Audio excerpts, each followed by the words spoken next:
Welcome to Amazing Indiana Music Stories.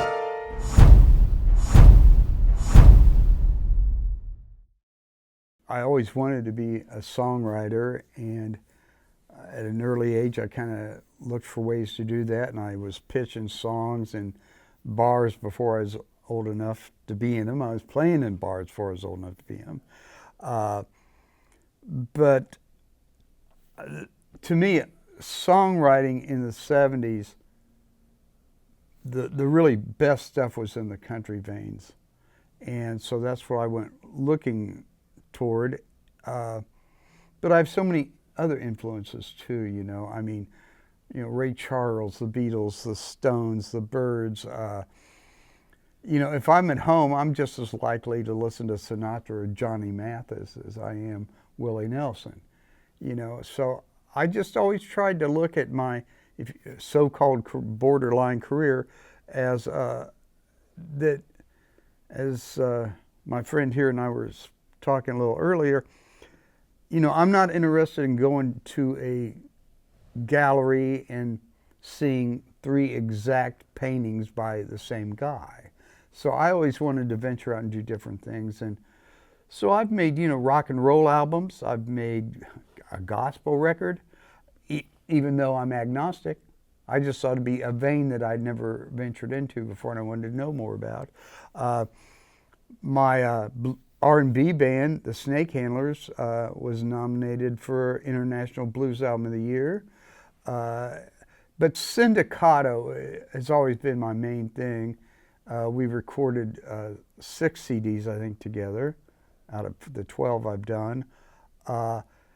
The guys in Sindacato, there's been several side guys, but mainly it was myself and Gary Wasson, Jon Martin, and Carl LoSasso. And we always just had this idea, look, we're going to do what we want, and if it flies, fine, if it doesn't, you know. And the first 2 records both got a Album of the Year by Nouveau and Star and News. That had never been done before. They'd never given it to anybody over a rock band. So that just kind of gave us enough arrogance to think we could do whatever the hell we wanted. So we did. You know, we made R&B records, we made bluegrass records, you know, and it was a great way to try to expose everybody to there's a lot of great music in America from all genres, you know. I'm interested in them, maybe you should be too, something like that. How long was Sindacato together? Can you tell us about some of your experiences with the band? Oh, God. Well, we played all over the country. The funny thing of it is, I get asked all the time, how long was Sindacato together, or when did you guys break? Well, we never broke up. You know, we just kind of had other stuff we wanted to do. When my new album that's coming out in April, I needed one more song I'd written, and I thought, you know what? And I just picked up the phone, and I called them all, and I go, man, I got one more song I want to do on my next album. You guys want to do a Sindacato record, even though it's just a single? And of course, being the swell guys they are, everybody said, sure. And that was the last cut on the album, so it went real well. But no, that's a thing where Sindacato was always built around, you know, I was really proud. The 4 of us were so dedicated to music. Never once did anybody ever mention making it big, getting a hit record, or anything like that. The awards we won through newspapers and critics and stuff, that came honestly. We had a law in Sindacato. Anybody that asked someone to vote for him for some award, you're fired. Because the rest of us don't want to play with your ass. You know, we don't pander, we're artists. And so, you know, when you're all on the same plane like that, you know, it really makes everything easy, you know. And at the time that we first started cranking, we were the only thing in that country rock, blues thing that they now call Americana around. And all these majors were coming through town in the Midwest, and they wanted opening acts, but they wanted original opening acts. And in those particular veins, there were none. There was just us.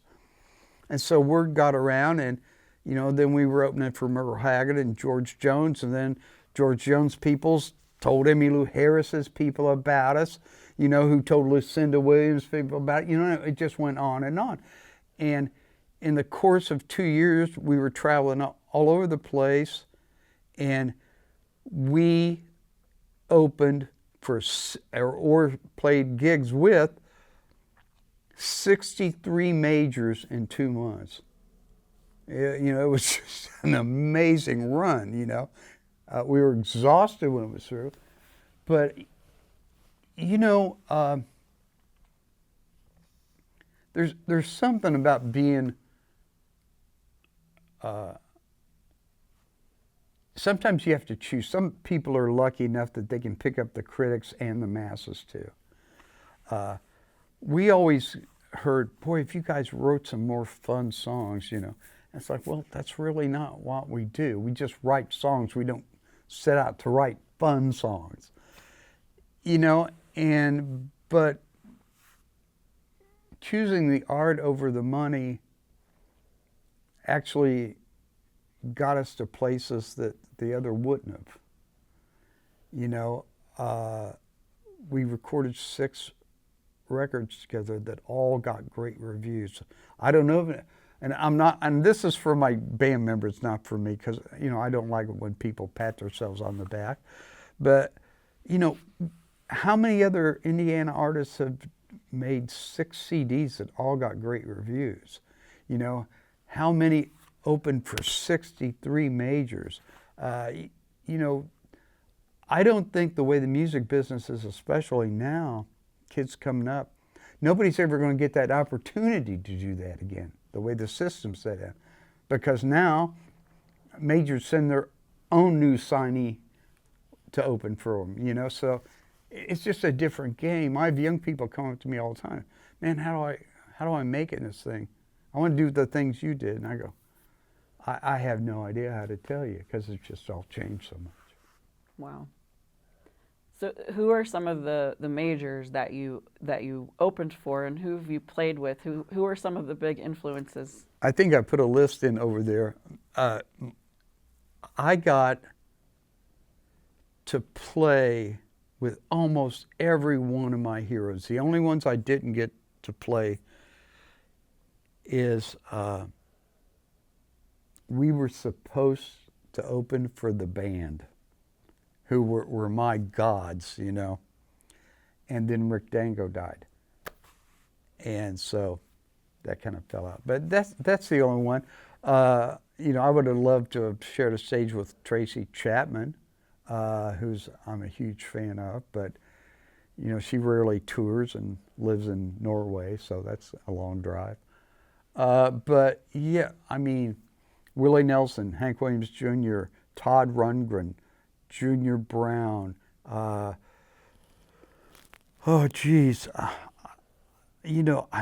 just about every, there's a list in there in that box somewhere. Merle Haggard, Travis Tritt, Marty Stewart, Emmylou Harris. It just goes on. And we were so diverse, and all of us coming from different backgrounds, that we could move where we needed to move. Like, we opened for Isaac Hayes. We opened for Buddy Guy twice, and I'm sure everybody was thinking, oh, who are these Hill Jacks opening for Ray Charles, Isaac Hayes. And it was great, because, we were all sitting around backstage, and Isaac and all those guys and Buddy Guy, and we're talking about the same things, because those guys grew up in rural areas, and they heard the Grand Ole Opry all their lives too, you know. So it's, artists are a lot more flexible about music and what they like and listen to, I think, than audiences are, you know. Yeah, that makes sense. I mean, I think I agree on that. So I want to hear about your like songwriting. You are a songwriter, you're an artist. So what's your like process? How do you come up with your music? You know, I wish it was far more interesting in this, but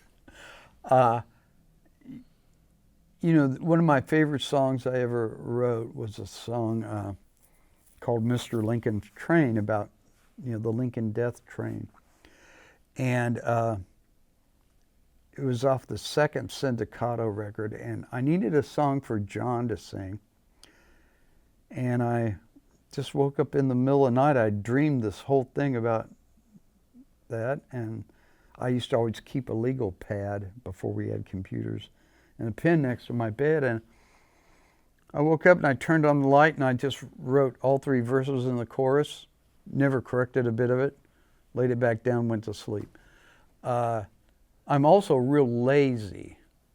I have to be told, now, you know, we got to put an album out in 2 months, and then I'll start busting my ass. But other than that, without a push, I just lay around and wait for them to fall in my lap.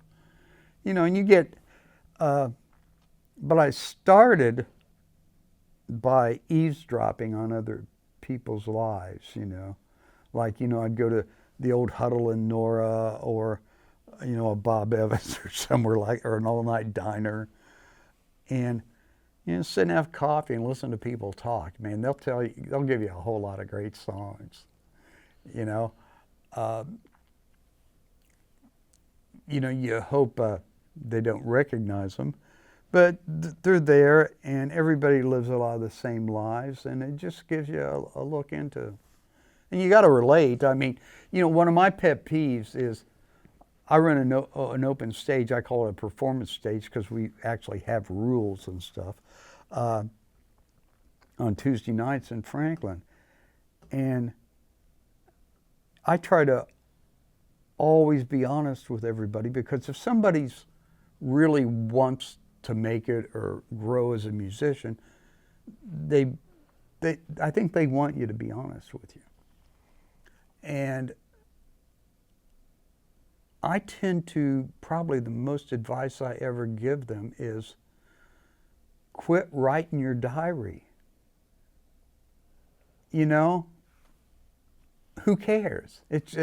Write something, or at least take it and make something in it that the rest of the world can relate to. Or they'll go, oh, you know, yeah, I feel like that too sometimes.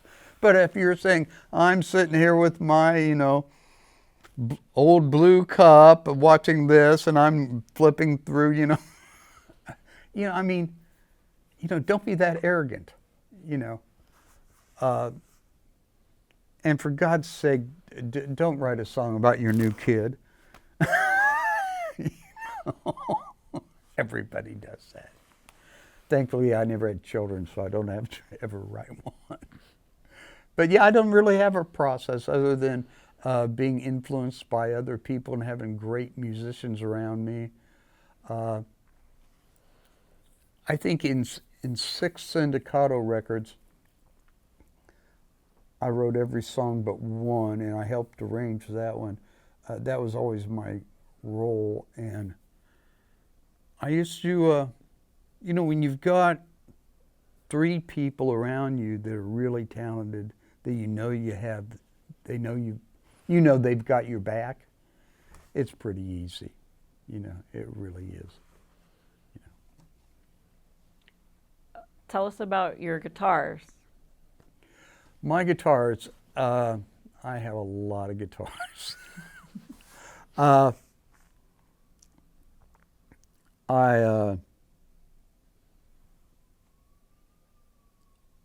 own, I think at the last count, well, first of all, I sold 30, so now I think I've got 17 that are my personal ones. I've got one that Stephen Still signed for me, one from Maury Stewart. I own one of Doc Watson's guitars after he died. I owned one of Rodney Crowell's. You know, just I love them. You know, when I can remember being like, 3 years old, and my uncle had one, and he would let me touch the strings of it, and I just thought there was something magical about that, And people ask me, they say, well, you really love guitars, don't you? And I go, well, you know what? I drive a 20-year-old truck, but I've got, I could have bought 8 of them and just if I sold my guitars. They just mean more to me. I can always get a truck. And there's something about a guitar. Chet Atkins said it was the most romantic instrument ever. And I knew exactly what he meant by that. It has a body and a neck and a head, and you hold it in your arms, I mean, so I think there's really something to that. And I loved them as a kid. I couldn't wait. It's, you go through these transitions where, I loved the guitar and I loved music, and then I played my first dance that was in this, I think it was in 6th grade, and it was in this girl's garage. It was her birthday party. So now you've got a guitar and you're playing rock and roll, and girls are dancing, man. And I know, okay, it's all over now. I don't ever want another job but doing this. And then it rises, and then you want to write a little bit, and then you want to make a difference, and so it just escalates. But I can't imagine doing anything else, Katie. I don't know what I would do. I think it's a little late for brain surgery. So you mentioned wanting to make a difference. How does your music make a difference? Well, I've written songs about racism, my absolute disgust for it. I grew up in the Appalachians where it was all around me. I never understood it. I still don't understand it. I'm agnostic, but I tell, everybody that always, flying the Christian flag or whatever, and I'm not anti-Christian. I was raised by a very devout Christian lady.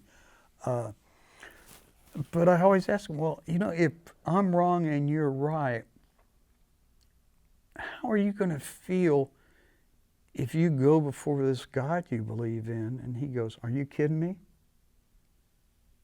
All that over skin pigment?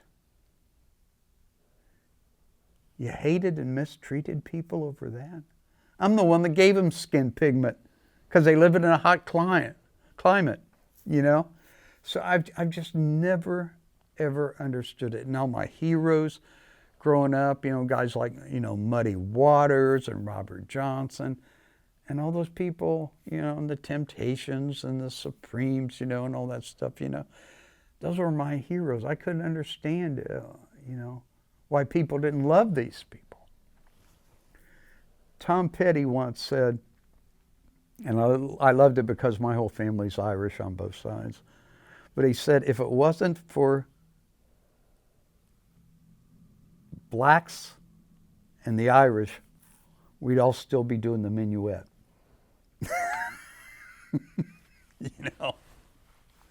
So thank God they all took gave everybody their bodies back. Do you have any stories from fans who have reached out and said anything specific about a song or some of your music that resonated with you? Well, Gary Wasson sang a song I wrote for him called While You Were Sleeping that I think he gets a lot of comments on. John gets a lot of comments on. Mr. Lincoln's Train. I wrote a song for a soul artist, Debbie Nelson. I don't know if I sent that to you or not. I think a tune I'd written for her called Sometimes. Fans they're a funny bunch, you know. I don't mean this in a bad way, but they want a piece of you, you know. They want to be a part of all that's going on. I think sometimes they don't understand that there's a lot of people in line wanting to be a part of that, you know. Or they don't understand that, you know, like maybe if you don't. I had somebody one time, my father had just died, and I was taking my mom out after the service for lunch, and we were sitting talking about how we, you know, go ahead with all this, you know. And I think it was at a Cracker Barrel. And this guy just comes over and pulls a chair up and says, "You're that guy from Sindacato, aren't you?" I said, "Yeah." And so I, you know, shook his hand and everything. "Oh, I love you guys, sure." "Well, thank you, I appreciate it." And he goes, "You mind if we talk a while?" And I said, "Well," I said, "if you could catch me at another time," I said, "my father just passed, and this is my mother, and we're trying to get there." And he goes, "Oh, a big shot, huh?" And gets up and walks off. You know, what are you going to do with people like that? You know, I don't know. You know, musicians can't do without fans. You know, but other than saying thank you for coming and giving them an autograph if they want one, I really think that's all I owe them, other than the best music I can produce. You know, I don't, because I'm one of those people, if you tell me, "Oh, you did a great show," I always go, "Oh, well, thanks," because I never really know what to say. You know, you don't, you always wonder, what did they want me to say? You know, and so I just try to.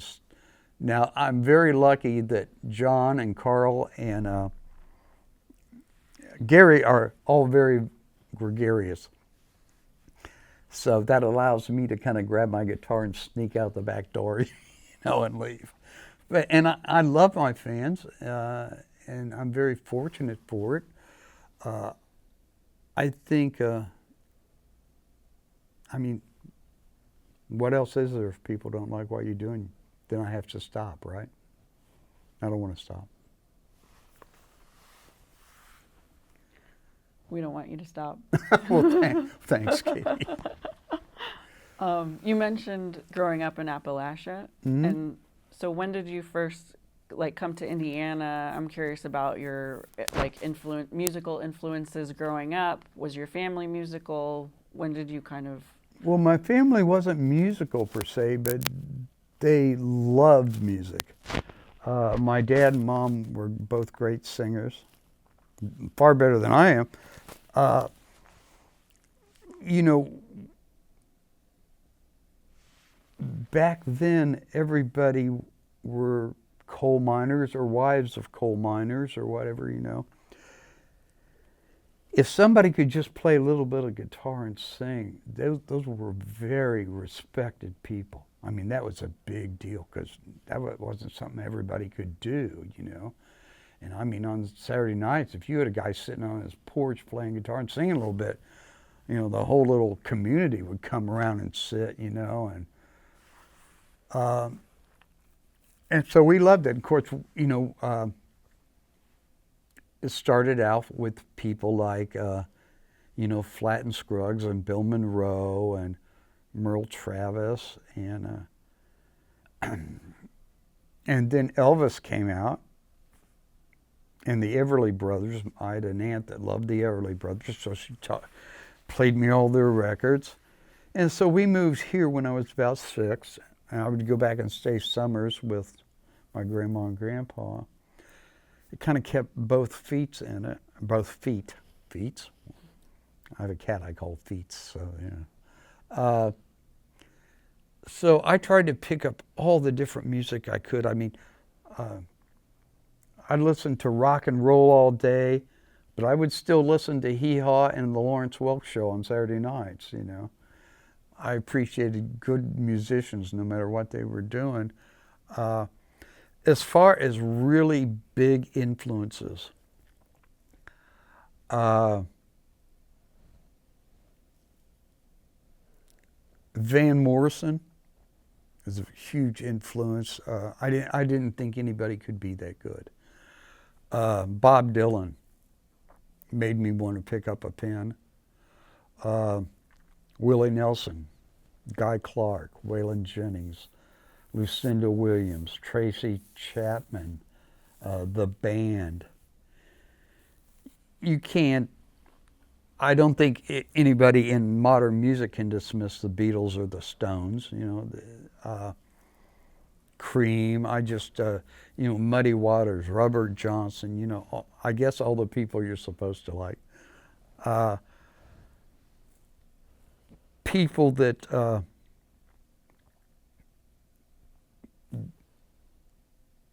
that are just so good you have to respect.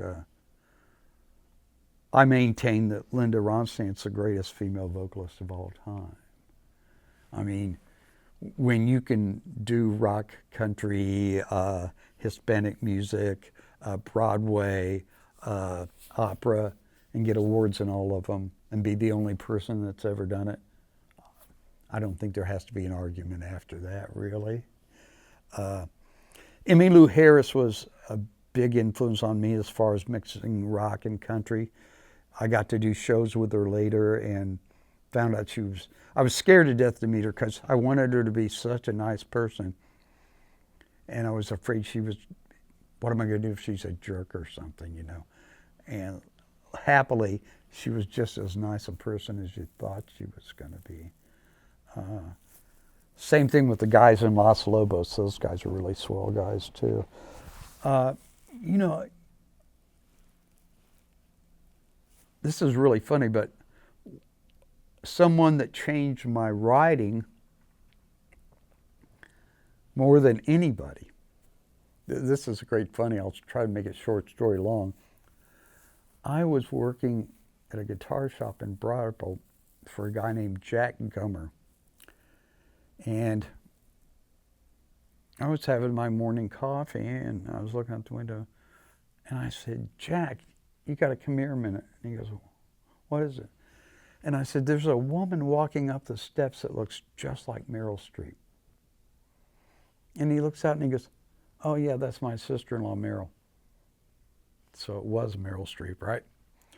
So Meryl comes in, and of course, you know, I'm like, you know, geez, yeah, nice to meet you, greatest actress of all time.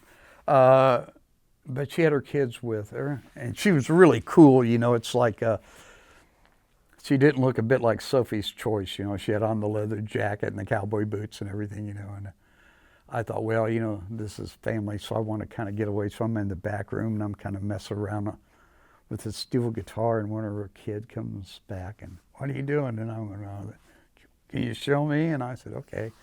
And so, you know, he's doing that.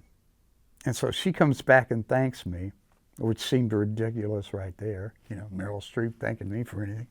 And she goes, we're going to go have lunch. You want to join us? Gee, I don't know. No, of course you know. I can tell you, one of the hardest things on earth is trying to eat lunch with Meryl Streep at an MCL. You know, but I finally got in a word edgewise between the fans, and I said, tell me about the method acting thing. How's that work? And she described it to me, how you actually become the character, you know. and she was saying that, you know, think about the character. What's their morning breakfast table look like? Or do they drink out of a mug or cup, you know? Do they use coffee or cream in their coffee? You know, things like that. What kind of wallpaper do they have? And so I took that and I applied it to writing songs. You know, I wanted to know, I wanted every character in my song to ring true, you know?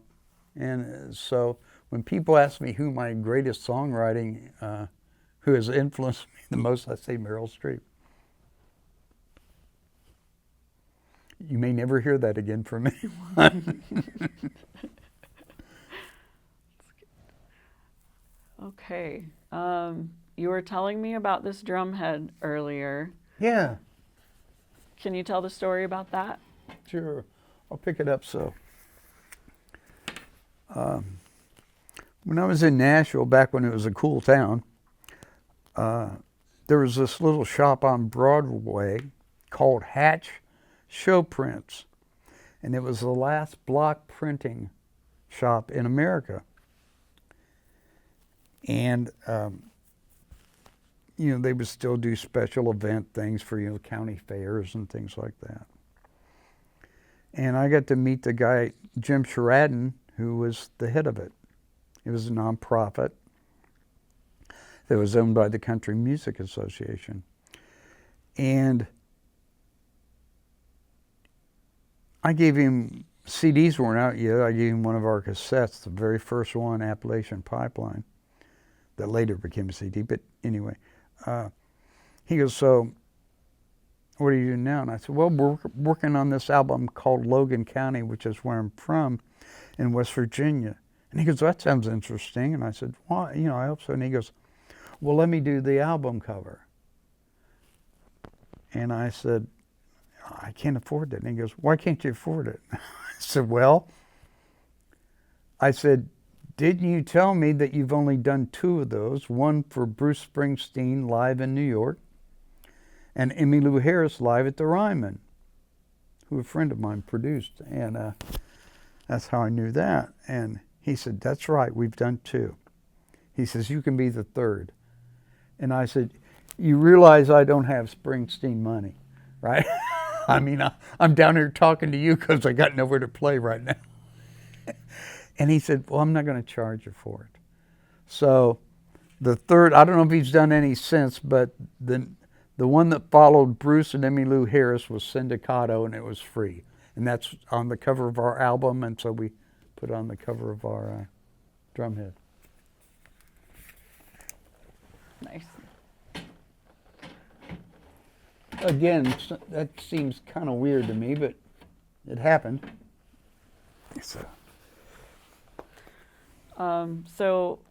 tell us about your current projects and what you're currently doing. When's your next show? My next show, I don't think the album will be out by then, but is on February 27th at the Brown County Inn. It's basically Frank Dean and Friends. It's very song-oriented. It's myself, Jon Martin on mandolin and guitar and dobro and whatever else he drags in, banjo, and Scott Parkhurst also on guitar and harmonica, and myself on guitar and vocals. It's just called Frank Dean and Friends, and it's just trying to get back in the groove of it. You know,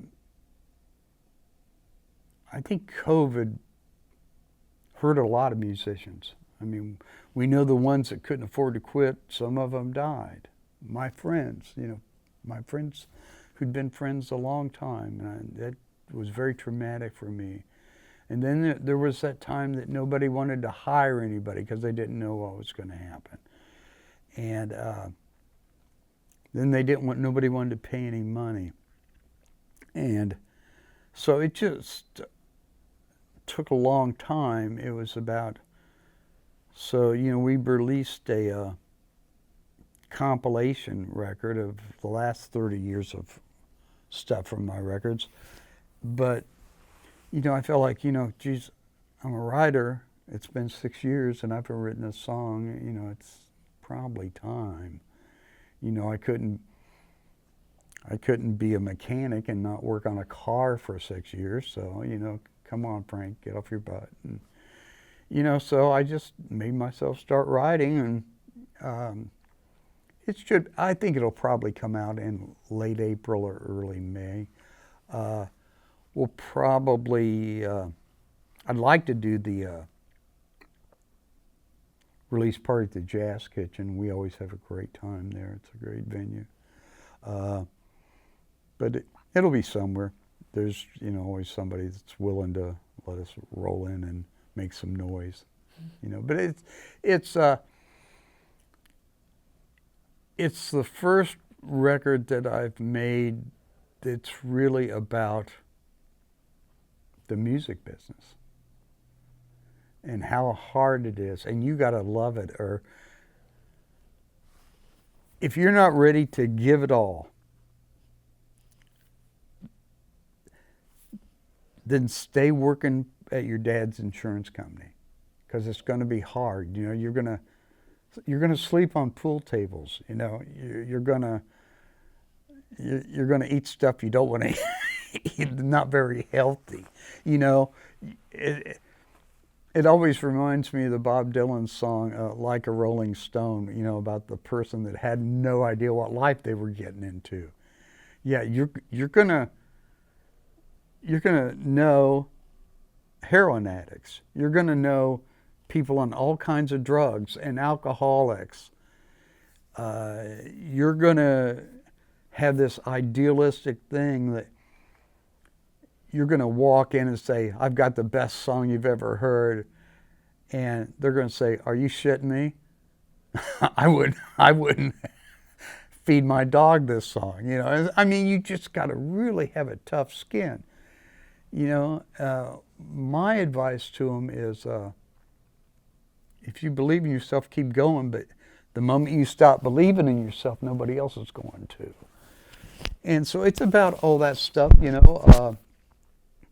There's songs in there about, you know, getting thrown on the hood by cops. And there's songs on there about people and drug problems. And you know, there's songs about, you know, what the hell was I thinking doing this, you know, and stuff like that.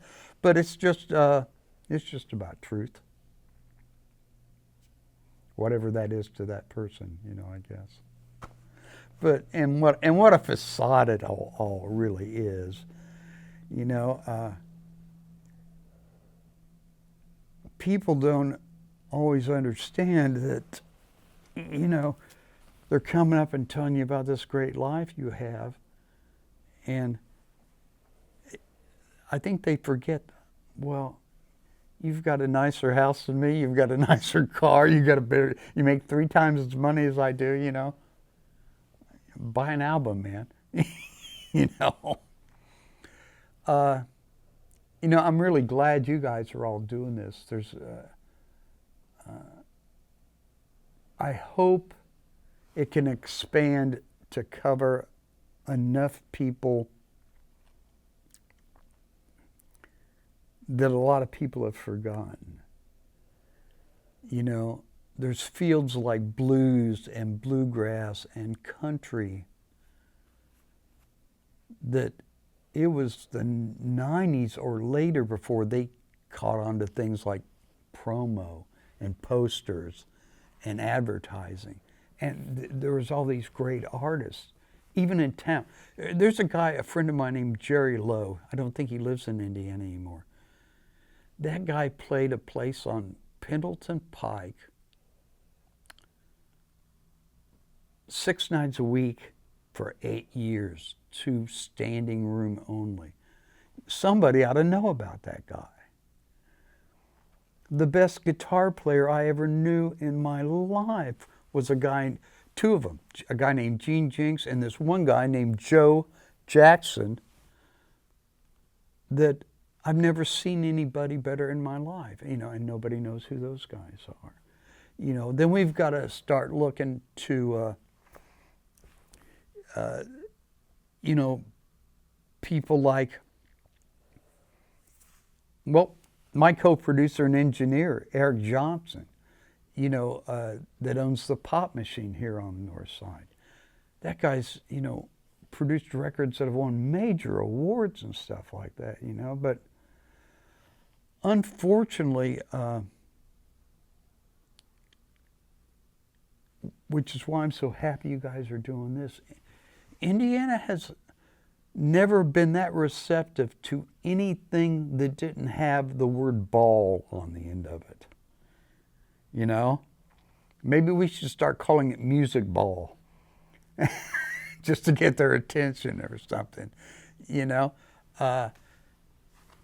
If you turn on the news at night, they'll tell you all about local ball games, but they won't tell you, but you never hear anybody talking about a great local concert, you know, and things like that. And that's just the Midwest. But I've lived in places like Nashville and Memphis and California and places where it's completely a different scene. You know, that's very important to them. I'd just like to see Indiana branch out and give its musicians a little bit more respect than, you know, they have. And do the research, see where, you know, if you talk to any really good guitar player in town, you're gonna start hearing the names sooner or later, Dave Morgan and Pat Webb or Troy Seeley and Joe John Jackson and people like that, you know. And I hope other people you interview also mention some of those people too, because, you know, if somebody hears me play a guitar lick that they like, they go, oh man, that's a great lick. And I go, I'll be sure to tell them, man, I stole that from a guy named so-and-so. You ought to go check him out, you know. I'd like to see it all grow. And I'm really proud of you guys for doing all this, because it's going to mean a whole lot to a lot of people. You know, there's going to be some people go, well, you know, I don't see anything of me in there, you know. Well, you can't get everybody. There's going to be people you can't even find. You know, I remember the great blues artist, Son House, and in the 60s, they said, oh, somebody heard a record and goes, oh man, this guy's great, where can we find him? And they looked all over the country and went back to Texas and Memphis and all this, they're looking for him. And he was in their hometown in New York washing dishes. You know, they didn't have to go anywhere but down the street and they would have found him. You know, and now he's heralded as one of the giants of Delta blues, you know, so, you know, I just hope everybody does the research and pitches in. I hope you get enough grants that allow that to happen, because that's really what it takes, you know, if you're going to have people research this stuff. I've been fortunate enough that it's really all that ever mattered to me, so I got to pick it up. That's great. Well, thank you for saying all that. We're happy to have you be part of it. So I want to, we can kind of wrap this up now, but are there any other stories that stand out from your career, things that we haven't talked about already that you'd like to share? There are people I'd like to thank. The late, great Chubby Wadsworth, that originally owned the patio and then owned Chubby's later. I never knew a guy in my whole life that loved musicians more than that guy did. I mean, he made sure that if you wanted to, he'd take a shot and let a kid's band play there any time. I played there in the 70s when I'm sure I was awful. But, you know, at the end of the night, oh, man, you were great. You're great, man. We loved you, you know. That kind of thing. I've had all the great musicians that have played in my bands over the years. I mean, I've had the top of the heap. And, you know, for people to believe in your songs, that they want to do that's really something. You know, I wish,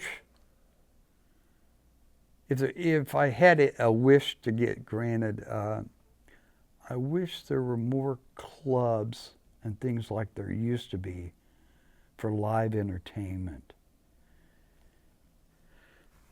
One day in '92, a friend of mine, two friends, a guy named Robert Hibbard, a great country singer, and a guy named Eddie May, who still is a wonderful musician and plays. We decided, let's see how many bars in this neighborhood have live music. And we went from downtown, we were at College Avenue and 10th Street. And we drove from College Avenue all the way to Arlington Avenue. Then we went up to Washington Street and went back to College. There were 19 bars that had live music every Friday night, and some of them 6 nights a week. There's not that's on 2 streets. There's not that many venues in Indianapolis together anymore. You know, so I'd really like to see people pay more attention to music and get it beyond this, you know, brew house thing, you know, where I want to see people dance again. You know, when's the last time you went to see a band people dancing? And I'm not talking about jerking their heads. I mean, actually like dancing. I've got a 19-year-old girl that works at my guitar shop with me. I said, well, don't you and your boyfriend ever dance? No. It's like, what do you mean you don't dance? You know, that's what rock and roll is kids and dancing. You know, so that's just some old guy talking about years gone by, you know, I guess. But I think music is such a wonderful thing, and it has been so wonderful to my life that I would like to see more people have the opportunity to enjoy it the way I have. Very good. Thank you for your time. Oh, thank you.